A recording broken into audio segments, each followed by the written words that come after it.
নমস্কার, ফ্রি থিঙ্কিংয়ের পক্ষ থেকে আপনাকে স্বাগত জানাই।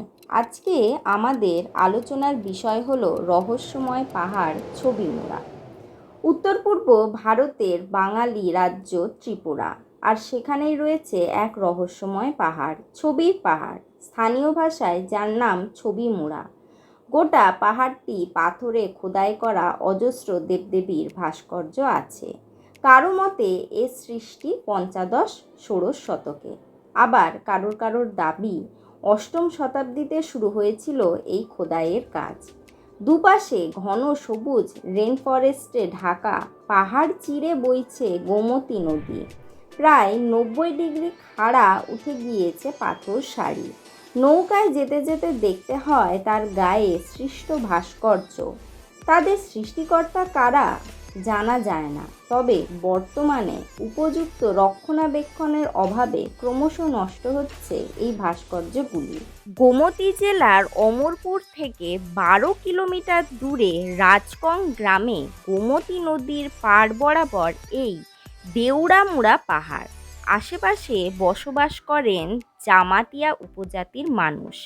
তাদের লোককথা অনুযায়ী পুরো এলাকাটি দেবী রুদ্র ভৈরবীর স্থান।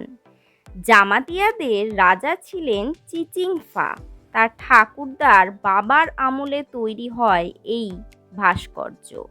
আরও এগিয়ে গেলে একে একে চোখে পড়বে শিব, বিষ্ণু, কার্তিক সহ বিভিন্ন দেবতার বাহন সহ ভাস্কর্য।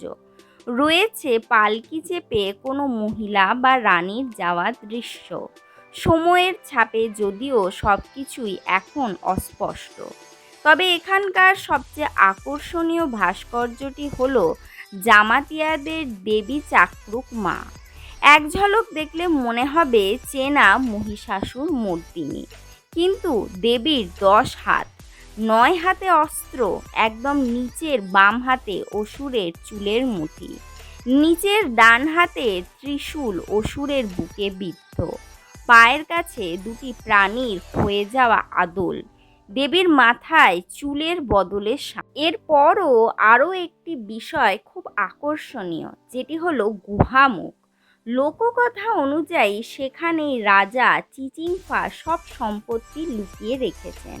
সেখানে নেমে কিছু দূর যাওয়া যায়, তবে তারপর থেকে রাস্তা সম্পূর্ণ বন্ধ। আমাদের আজকের আলোচনাটি এখানেই শেষ। আপনাদের যদি ভিডিওটি ভালো লেগে থাকে তবে চ্যানেলটি সাবস্ক্রাইব করুন এবং লাইক করে দিন।